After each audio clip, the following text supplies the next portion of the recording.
So find 5 reasons that empower you. Why is it that you deserve your goal? What are the 5 reasons that you won't give up when life catches you on the blind side? When the messenger of misery visits you, what are you going to do? What will keep you in the game when life knocks you to the canvas? See, the Buster Douglas that fought in the last fight was not the Buster Douglas that fought Mike Tyson. See, the Buster Douglas that got knocked down while fighting Mike Tyson had gotten out of an alcohol recovery center. His mother had died.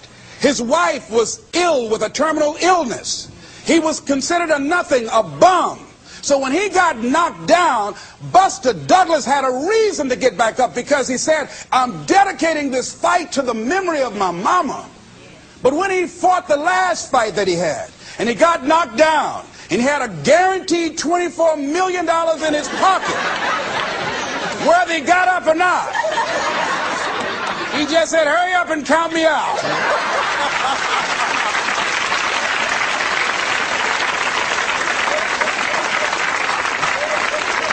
And I don't blame him. Why get hurt?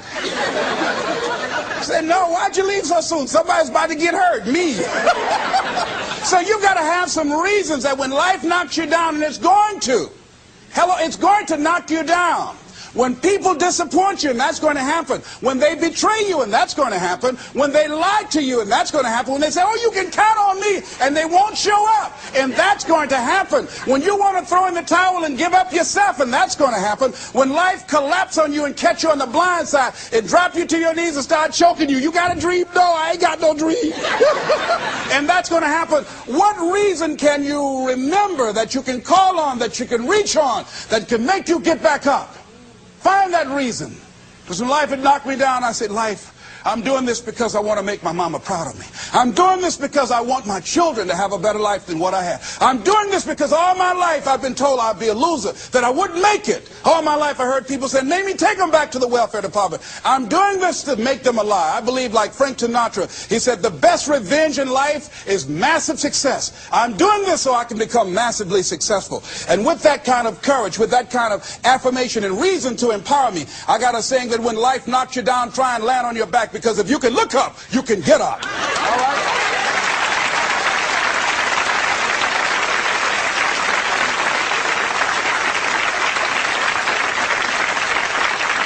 So when you run out of money, when things don't work out for you, when things happen that you could not anticipate, what are the reasons that you can think of that can keep you strong, that can keep you in the game, that will be your rod and staff to comfort you, that can be your bridge over troubled waters? Those reasons are very important. Nietzsche said, if you know the why for living, you can endure almost anyhow. So find out the reasons that you do what you do. Find out the reasons that will make you strong, that will make you walk by faith and not by sight, that will make you pursue your dream when everybody is against you or don't believe in you no more. And let me tell you something, that's a lonely feeling. It's a lonely feeling, particularly people that you're doing it for, or people that stand to benefit the most, or people who should be the #1 members in the encouragement club, but they end up saying, you can't do it, and they become members of the discouragement club. Oh, it hurts very badly. I know what that's like. Have people that you love close to you that look at you with that look and say, why don't you try something else? Why don't you give up? I said, but this is my life. I have got to do this. Les, you had a good job at Sears. That man like you.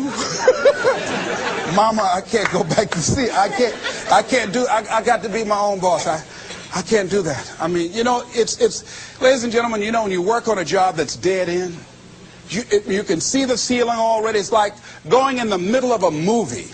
And after you've seen the movie, sitting back through that over again, there's something missing. You know the hero's not going to die. You know what the outcome is already. And so that's why a lot of people, a lady was telling me, she said when she went to work, it felt like a refrigerator fell on her shoulder as soon as she stepped in. Because she knew she'd gone as far as she could go. See, they're paying her just enough to keep her from quitting, and she's worked just hard enough just to keep from getting fired. How many of you know people like that? Raise your hand. One of you didn't raise your hand, you the one. I'll just tease it, all right? Here's something else. Make a commitment to be happy. See, You know, I have you laughing a lot. See, life is too short going through it looking homely, tired, and ugly. Sometimes we take life too seriously. Oh, no. Make a commitment to be happy. Find little things just to get tickled about. And laugh. Find ways to be happy in the moment. A lot of people say, well, I'll be happy when I pay off all my bills. No, no, no. I'll be happy when I get my divorce. Oh, no, no, no. I'll be happy with the children gone. Oh, no, no. You want to be happy now. See, there are no guarantees. No one says you're going to be here 2, 3, or 4 years from now. So you want to be happy right now in the moment. Repeat after me. I must make a commitment. I must make a commitment to be happy. To be happy. Right now. Right now. Right now. Right now. Is all I got. All I got. Shake somebody's hand on your right and left and say, you deserve to be happy.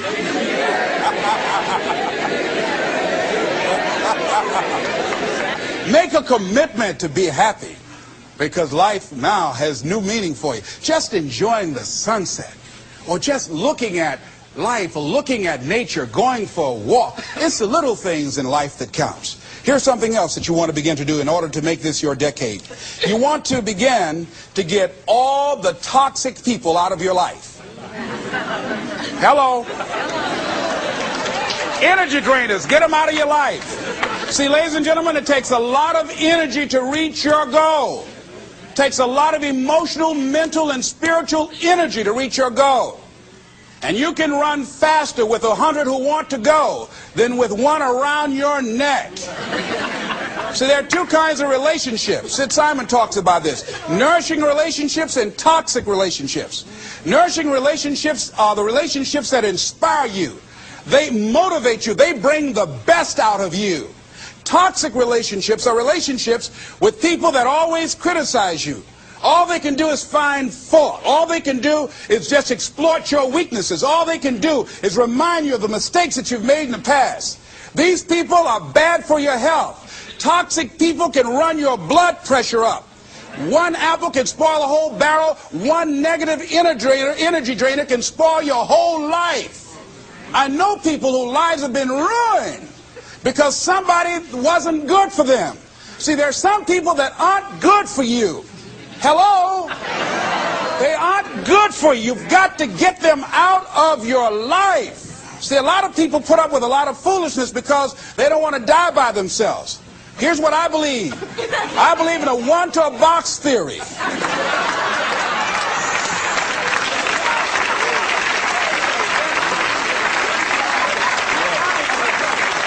Ask this question of yourself. Make a list of who you communicate with most and ask yourself the question, what kind of person am I becoming because of this relationship?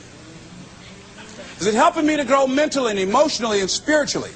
Am I becoming a better person because of this relationship?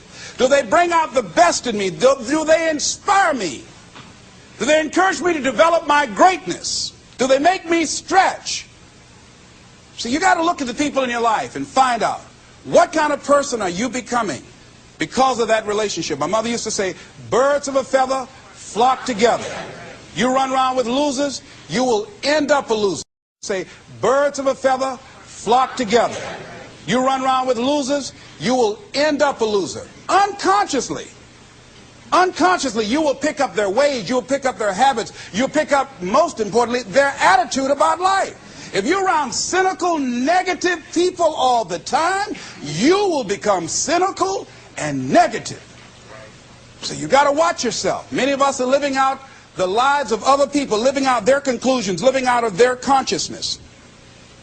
The other thing is that you begin to looking at your life and looking at what it is that you want to achieve. Another crucial thing that you must do is align yourself with powerful people.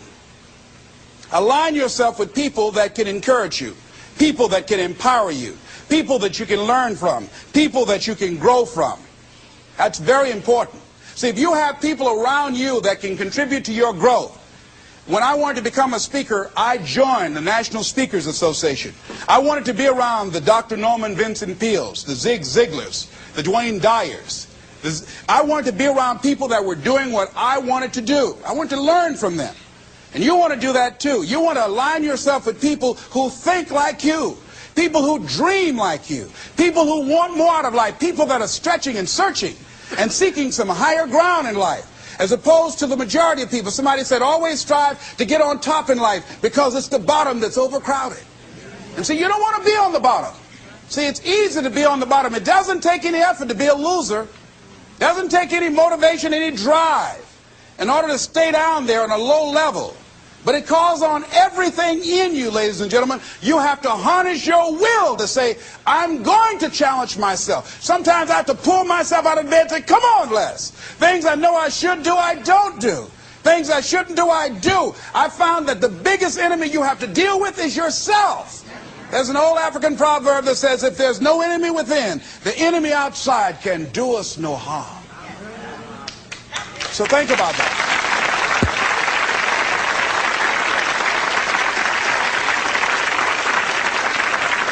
So as you begin to look toward making this your decade, as you begin to look toward making your life different, as you begin to look at yourself, you've got to redefine yourself. Who are you right now? And who must you become in order to create what you want? What has to change about you? What is it that you're doing right now that would be a liability for you?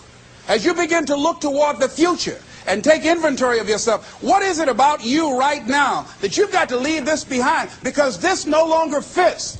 Looking at where you want to go and the kind of person that you must become, the kind of standards that you have for you.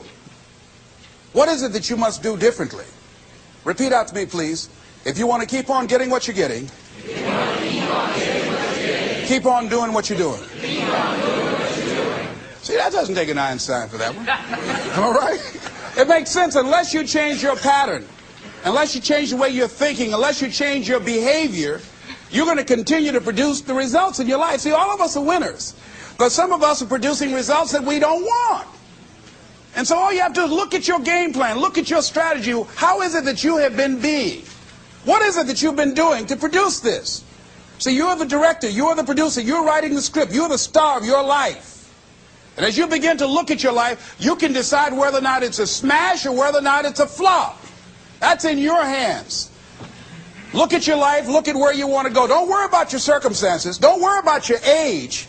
I have a friend who's up in age, over 70, and she wanted to build a multi-million-dollar complex. The name is Dr. Johnny Coleman. Lenders and bankers say, you can't do that, you're too old. She ignored them. That building now stands, ladies and gentlemen, a multi-million-dollar structure. But there are a lot of people who would have listened to that. There are a lot of people that would not have even gotten to that point. They would have talked themselves out of even going down to the bank to ask for it, because they've already said no to themselves. See, it's time now. If you want to make this your decade, you've got to start saying yes to your life. You've got to start saying yes to your dreams, yes to your unfolding future, yes to your potential, as opposed to saying no. See, 87% of our self-talk is negative. So you've got to make a conscious, deliberate, determined effort to say yes to your dreams. Why not? Why not me? Don't spend time like most people going through life complaining. Don't try and get on talk shows and tell everybody how life has done you wrong. Here's what's happening in the audience. 80% don't care, and 50% glad it's you.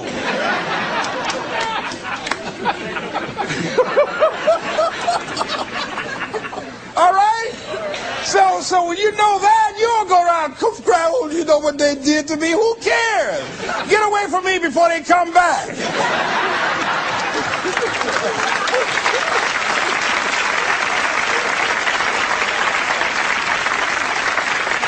I had a friend of mine that said something that's very important. He said, hey, it doesn't matter what happens to you. The only thing matters, what are you going to do about it? That's all that matters. Okay, life knocked you down. What are you going to do about it? How long are you going to sit there and say, you know what they did to me? How long? Who wants to hear that racket? Use that energy to get up from there and move on and get on with your life. You got to learn to let the past go so you can grow. Many people never act on their dreams because they allow their past experiences to determine what their possibilities are. Whatever you've done in the past, that's not a reflection of your possibilities. That's just a reflection of your consciousness. That's just a reflection of your development and your growth. The future is unfolding for you right now. The future is unlimited for you right now. No one knows where you can go. No one knows what you're capable of or what's possible for you. You don't even know that. I had no idea, ladies and gentlemen. No one could have convinced me that I was able to do this. I'll never forget, I was speaking in Detroit, and a high school friend of mine saw me afterwards, and he was backstage. He said, I can't believe it's the same person.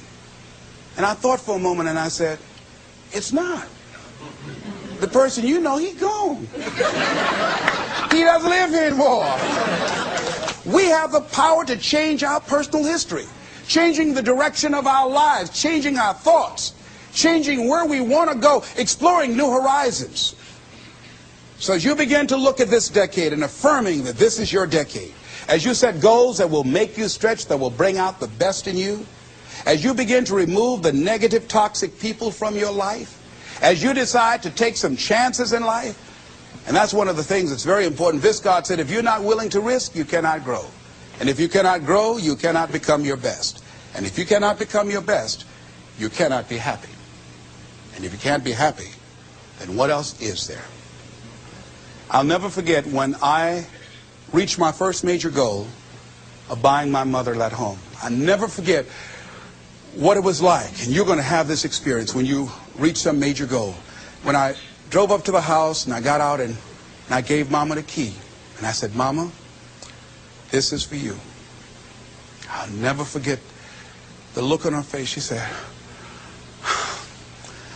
oh my God. No one could have convinced me when I adopted y'all that this would happen. She said, oh, thank you. She said, and you caused me so many damn problems.